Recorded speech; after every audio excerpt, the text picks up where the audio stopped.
दुनिया की सबसे जानी पहचानी छवियों में से एक भगवान गणेश। पर क्या कभी ये सोचा है कि इस छवि के पीछे कहानी क्या है?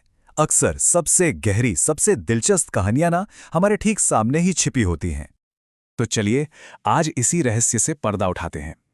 ये जो सवाल है ना कि हिंदू धर्म के इतने बड़े देवता का सिर हाथी का क्यों है, ये सिर्फ एक पौराणिक कथा नहीं है, बल्कि ये उस सवाल का जवाब है जो सदियों से गूंजता आ रहा है। ये असाधारण कहानी जानते कहां से शुरू होती है?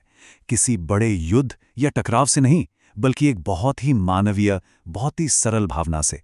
एक मां की इच्छा कि उसका एक वफादार रक्षक हो।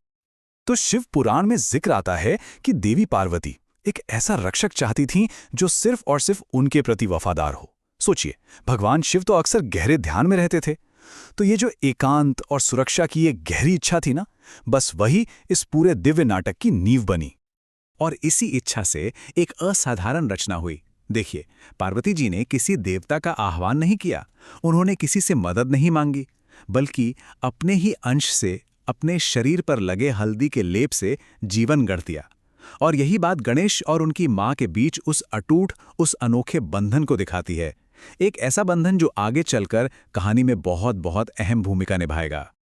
ये एक सीधा और बिल्कुल स्पष्ट आदेश था, और यही वो धुरी है जिस पर पूरी कहानी घूमने वाली है।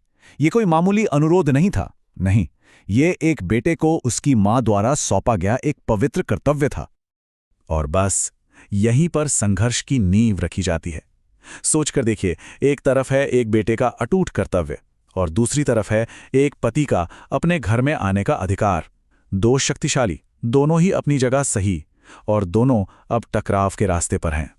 अब जरा उस दृश्य की कल्पना कीजिए। भगवान शिव लौटे और गणेश, जो उन्हें जानते ही नहीं थे, उन्होंने अपनी मां के आदेश का पालन करते हुए रास्ता रोक लिया।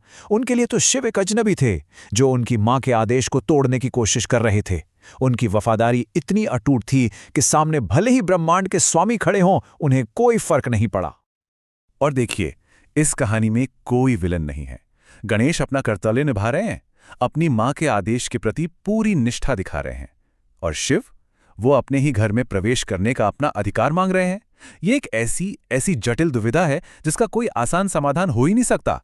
और यही बात इस कहानी को इतना नाटकीय, इतना दिलचस्प बनाती है।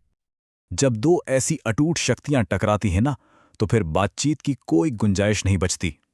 तनाव बढ़ता जाता है, और जो एक साधारण सा गतिरोध था, वो अब एक भयानक टकराव में बदलने वाला है।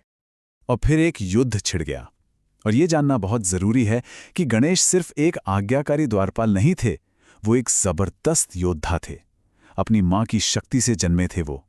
उन्होंने अकेले ही शिव के कई शक्तिशाली योद्धाओं, शिवगणों को हरा दिया। अपनी ताकत का ऐसा प्रदर्शन किया कि सब हैरान रह गए। और फिर इस प्रतिरोध से क्रोधित होकर भगवान शिव ने अपनी पूरी शक्ति का इस्तेमाल किया और अपने त्रिशूल से गणेश का सिर धड़ से अलग कर दिया। पलक झपकते ही लड़ाई एक दुखद अंत पर पहुंच गई। ये एक तेज, चौंकाने वाला और दिल दहला देने वाला पल था। लेकिन पौराणिक कथाओं की यही तो खासियत है।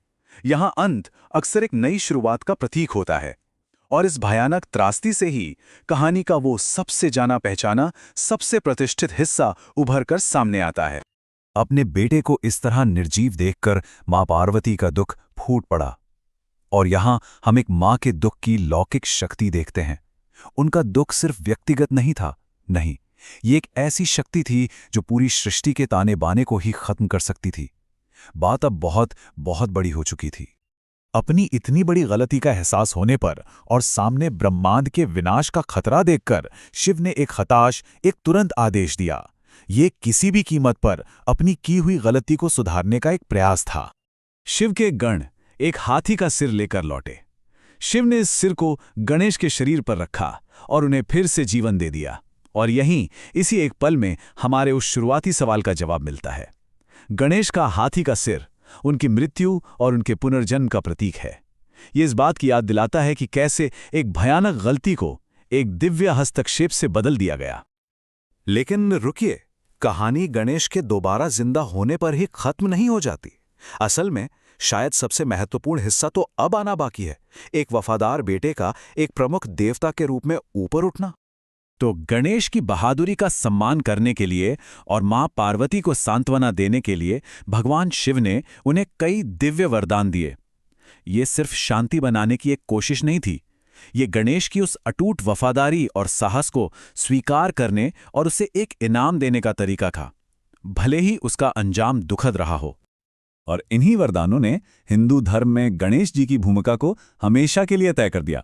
अब वो सिर्फ पार्वती के पुत्र नहीं थे, वो बन गए थे गणपति, यानी सभी गणों के नेता, और सबसे महत्वपूर्ण विघ्नहर्ता, यानी सभी बाधाओं को, सभी विघ्नों को दूर करने वाले। और यही उनकी सर्वोच्च स्थिति का प्रतीक है। आज भी किसी भी नई शुरुआत से पहले, किसी भी पूजा या अनुष्ठान से पहले, सबसे पहले गणेश जी का ही आह्वान किया जाता है, ताकि ये सुनिश्चित हो सके कि आगे का रास्ता साफ है।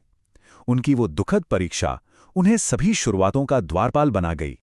तो इस पूरी महाकाव्य कथा से आखिर हम क्या सीख सकते हैं? ये कहानी कर्तव्य, भक्ति और इस विचार के बारे में एक ऐसा सबक देती है जो समय से परे है, कि सबसे बड़ी त्रासदियों से भी सम्मान और एक नए उद्देश्य का जन्म हो सकता है। और अंत में बस यही एक विचार है जिसके साथ ये सफर खत्म करते हैं। गणेश की कहानी हमें ये सोचने पर मजबूर करती है कि कैसे हमारी सबसे बड़ी खूबी, हमारी अटूट निष्ठा एक महान गुण भी हो सकती है और एक गहरे संघर्ष की वजह भी। ये कर्तव्य और विवेक के बीच एक शाश्वत संतुलन की कहानी है।